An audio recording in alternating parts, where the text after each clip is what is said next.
വയനാട് നമ്പിക്കൊല്ലിയിൽ അച്ഛന്റെയും മകന്റെയും പരാക്രമം. കത്തിയുമായി റോഡിലിറങ്ങിയ ജോമോൻ 5 വാഹനങ്ങളുടെ ചില്ല് തകർത്തു. അച്ഛൻ സണ്ണിയും ജോമോനും ബസ്സിൽ കയറി യാത്രക്കാരെ ഭീഷണിപ്പെടുത്തി.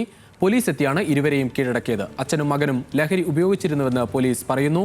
വിവരങ്ങളുമായി വയനാട് നിന്ന് ആഷിഖ് റഹ്മാൻ ചേരുകയാണ്. ആഷിഖ്, എന്താണ് ഈ സംഭവത്തിന്റെ വിശദാംശം?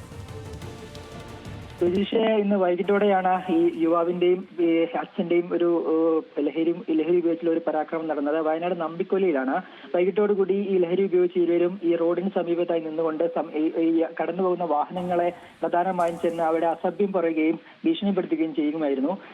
ഈ ബസ്സിലടക്കം കയറി ഈ യാത്രക്കാരടക്കം ഭീഷണിപ്പെടുത്തിയതോടെയാണ് പോലീസിന് പരാതി ലഭിച്ചത്. എന്നാൽ ഇവരെ പിടികൂടാൻ നൂൽപ്പുഴ പോലീസ് എത്തിയ സമയത്ത് ഇവരുടെ കയ്യിൽ ആയുധമുണ്ടായിരുന്നു. നമുക്ക് ആ ദൃശ്യങ്ങൾ കാണാൻ കഴിയുന്ന പോലെ ഈ പിതാവിന്റെ കയ്യിൽ ഒരു വടിവാളും ഈ യുവാവിന്റെ കയ്യിൽ ഒരു വടിയടക്കമുള്ള ആയുധങ്ങൾ ഉണ്ടായിരുന്നു. അതുകൊണ്ട് തന്നെ പോലീസിന് ഇവരെ കീഴ്പ്പെടുത്താൻ കഴിഞ്ഞില്ല.